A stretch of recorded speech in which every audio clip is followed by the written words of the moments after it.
It's 5 a.m.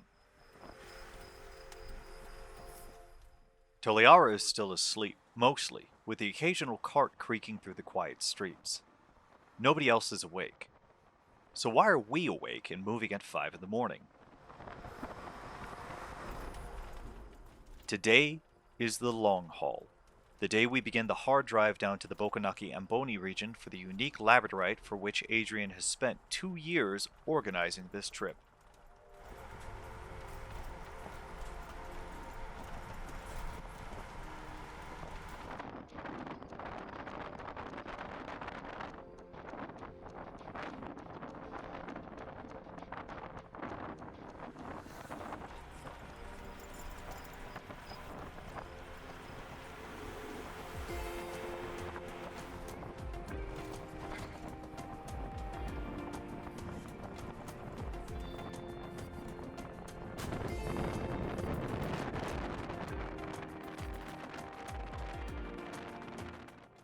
As the sun rises, we see what life is like in the rural stretches of Madagascar, which consists mainly of farming and livestock as people wake and begin their day.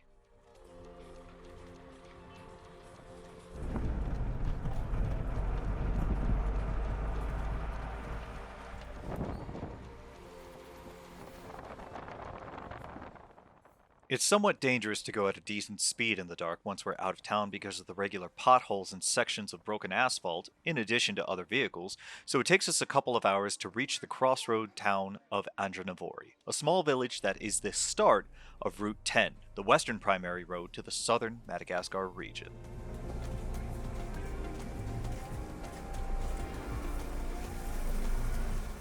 Road, as a description of Route 10, is something of a generous suggestion, as the blacktop stops about 2 kilometers outside of Ambony, and then it's almost entirely dirt, sand, mud, and a truly heinous amount of rocks for the rest of the drive.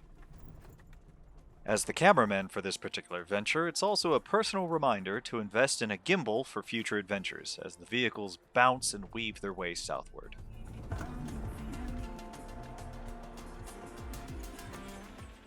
The environment is mostly green grasslands as we pass through hamlets and small villages along the road, and life here is largely agricultural. Transit between residential areas is either done by bus or small cars, all of which are jam-packed with people and possessions, wooden carts driven by the local bovine species called zebus, or just simply walking in the hot sun.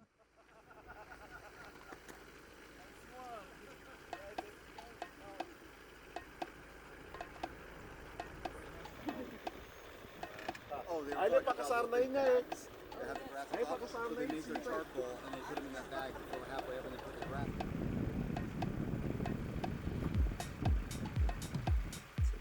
Beautiful piece.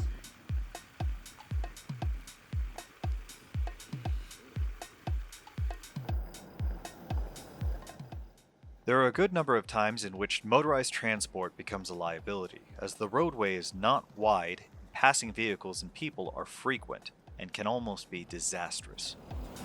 Oh sh**. So it's best not to wait too long if you have to stop.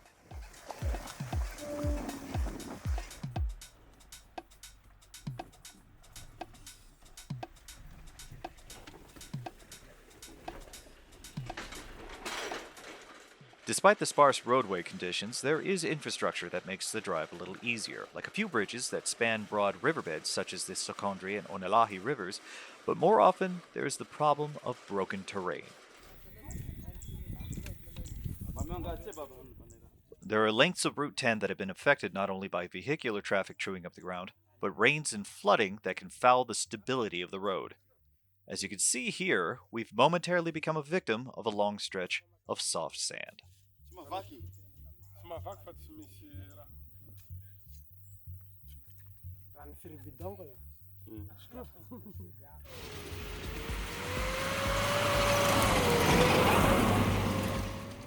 While the drivers gun it to get through the patches of almost powder-like grittiness, we shove and push the trapped car to work it free of the dusty mire.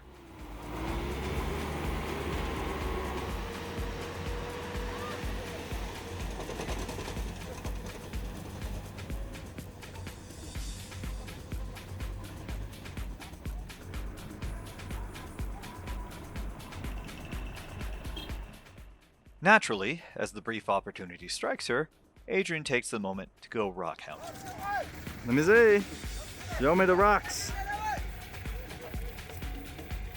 Nice little agate selection there.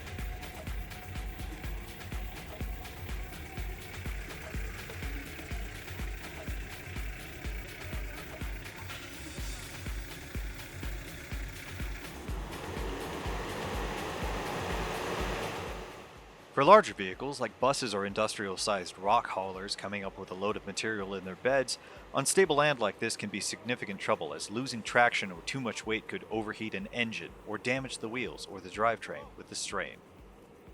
The whole endeavor costs us about an hour, but we're back on our way soon enough.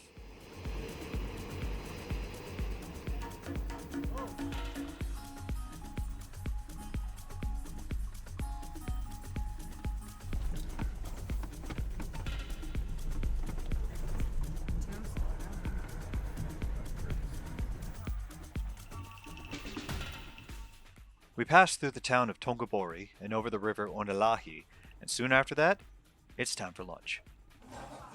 We've stopped in Betioki, the approximate halfway mark of today's ride at nearly 150 kilometers from our starting point in Toliara. This may seem like nothing, but at this point we've been driving for almost 8 hours.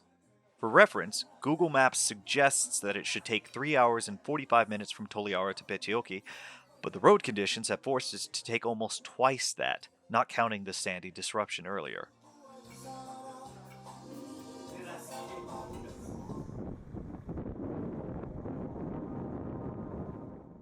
And we've still got another 130 kilometers to go before Ambony, our stop for the night.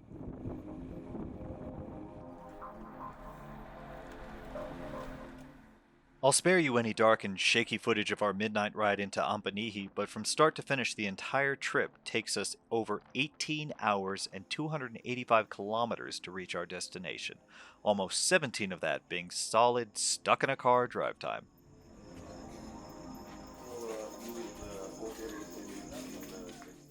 Exhausted and dirt-covered, we pass out, and then wake up a few hours later to begin the ride to Bokonaky and Ambony proper, where the Labradorite awaits.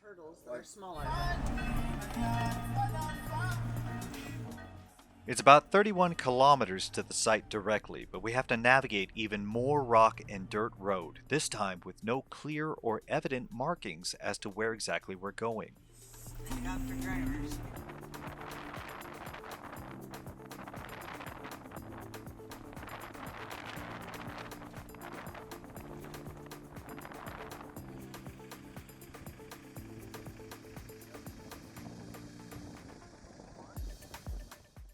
This part of the country is arid, greenery mixing with dry vegetation and cacti, and sprawling landscape. It's also the perfect environment to find small specimens right on the surface, just waiting to be picked up.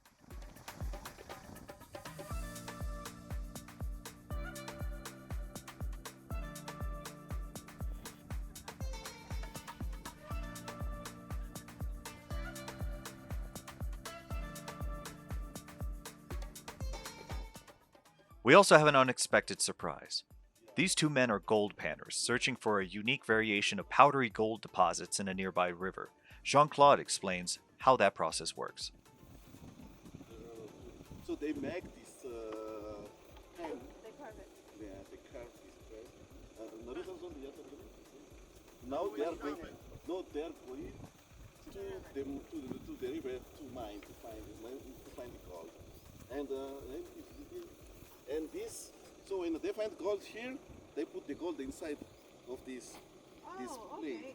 This plate. Oh, okay. So let's say They're they. gold pans. They carved them. So they work every day, almost every day, at any time they want, but they are not forced to go to there. If they need, they go. If they don't need, they don't go.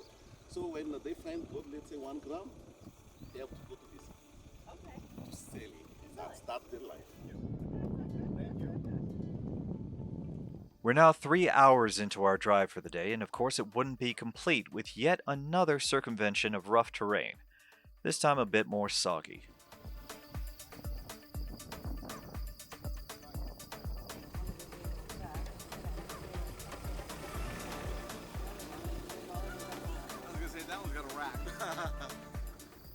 I want to point out how weird this is. Source of water, because Yeah. sometimes you get the desert, that's the only source of water you have. These cactus and blossoms.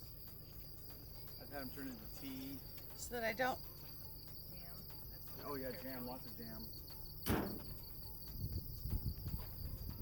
Did you just really? Yeah, tastes just like prickly pear candy. Do you want to try it? No. Yeah, that's good. I mean, kinda. After 20 hours of bumps, delays, dirt, and winding paths, we turn a corner and a mound of broken labradorite greets us. We are finally here. They're like El Dorado. Maybe somebody got here first and took the really big rocks. The area we've spent so much time getting to is littered with labradorite, all shattered masses spread across the landscape as a result of blasting the rock free from the ground.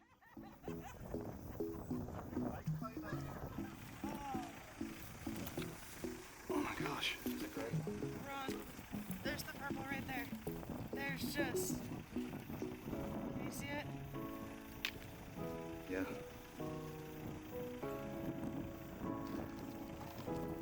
Okay, I know you didn't care about the Labradorite, but you can't tell me this isn't fun.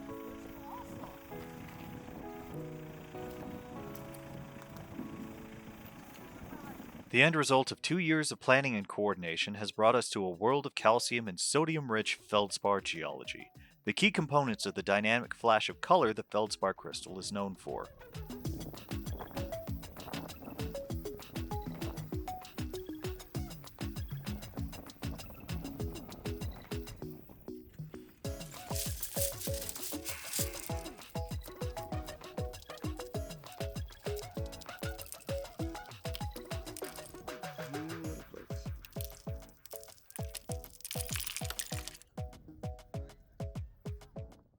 Adrian and the group collect specimens to bring back, while young men from the local village of Maniri look on.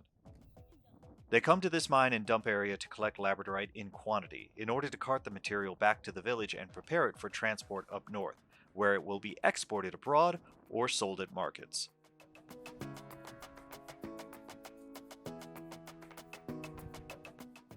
Maniri is almost entirely agricultural, sustaining itself with maize and rice farming. The sale of labradorite, especially such a unique and remote variation, is an alternative source of income for the village, and we're extremely grateful for the opportunity to visit and collect the rock.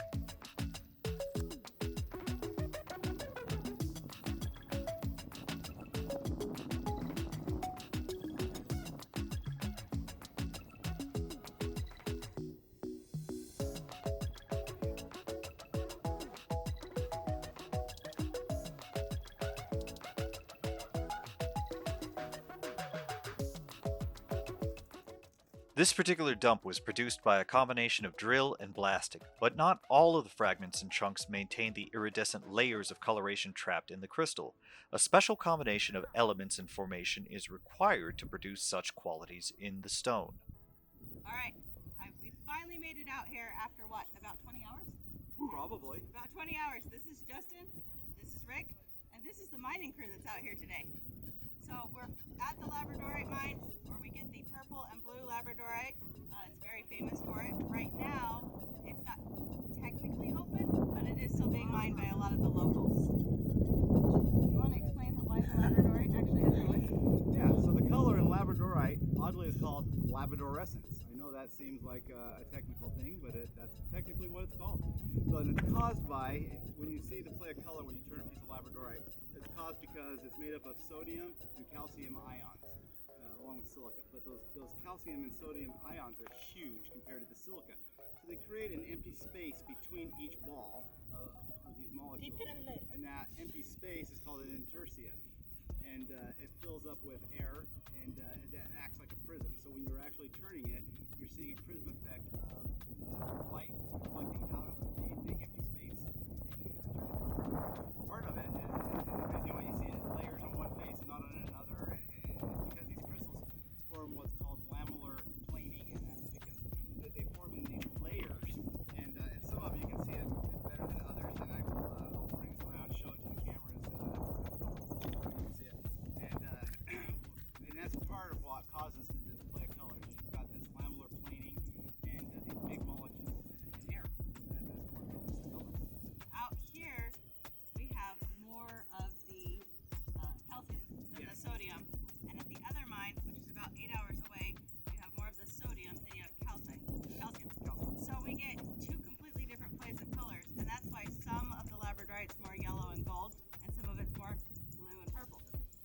And it forms what's called a solid solution. So you get these two large molecules, the sodium and the calcium, and as they break closer and closer and closer to each other, that's what gives you multiple colors in each specimen. It took us about 20 hours start to finish to get out here on roads that the cars really didn't want to go down, and that's how it's trucked back. Yeah, and we see great big blocks that have fallen off the trucks because the roads are just so bad. It's just incredible. So some other things that are found out here with the Labradorite is massive garnet crystals frozen in the matrix of the Labradorite. You can just tell from the red color and the crystal shape that it's massive. All right, before we head out to go gold panning for the day, these young men would like all the girls in America to know that they are available. Translate for them.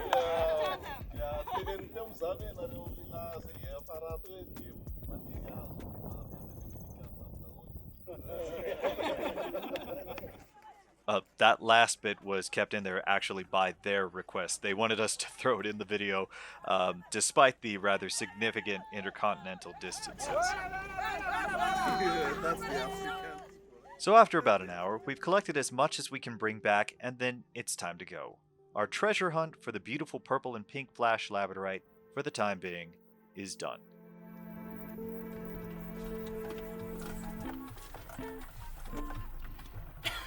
This is where they made the road out of it. We lost some hope. You can see that. As we leave the site, the big chunks of what we thought were initially some kind of concrete spanning the small creek reveal themselves to be the dumped remains of large blocks of labradorite glinting in the afternoon sun. And, if you look closely, you can see the flash of the labradorescence as we pass.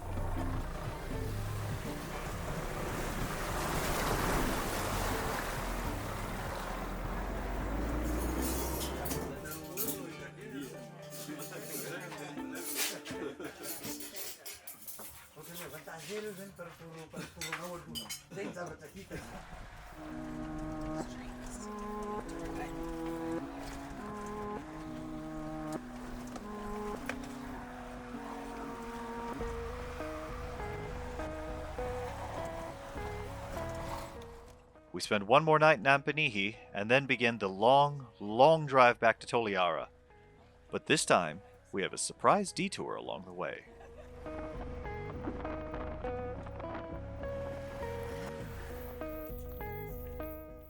Jean-Claude stops the small caravan to show us how villagers from the town of Ijeda, one of the places we passed through on the way out to Bokonaky, Ambony, pan for the small gold flakes embedded in the dirt just off the side of the road.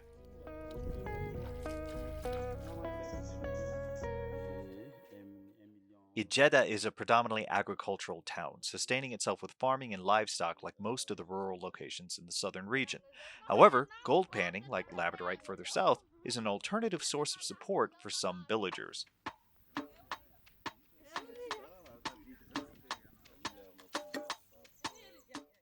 Adrian and Rick negotiate for some sample bottles of the Madagascar gold material, and then Adrian takes a turn at panning herself.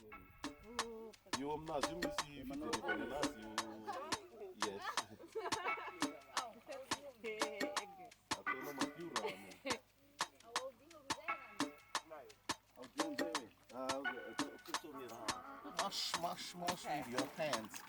That means you make it like Mud? yes. Like yes. mud, okay. And then you turn a little bit like that. Because so you lose all the stones, yes. Yeah. Because your objective is all the zinc.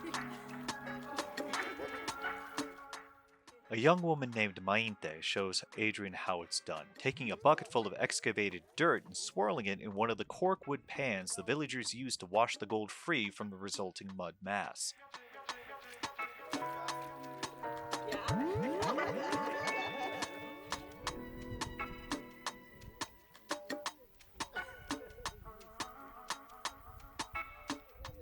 It's astonishingly difficult, and requires a good amount of skill, patience, and dexterity to collect even a minuscule sample of the fine powdery gold.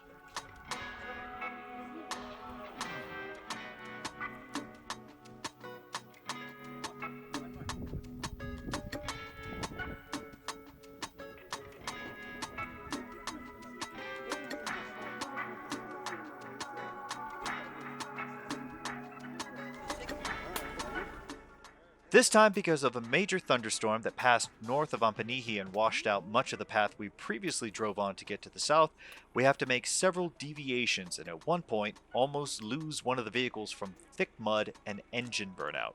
Another example of how the journey for the Labradorite at the end of the road can quickly turn treacherous for the underprepared.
It's well after midnight when we finally, relievedly, find the road back into André at the end of 19 hours of driving. We'll have a day of rest after this, thankfully, and then we'll move out eastward for the sapphires of Ilakaka.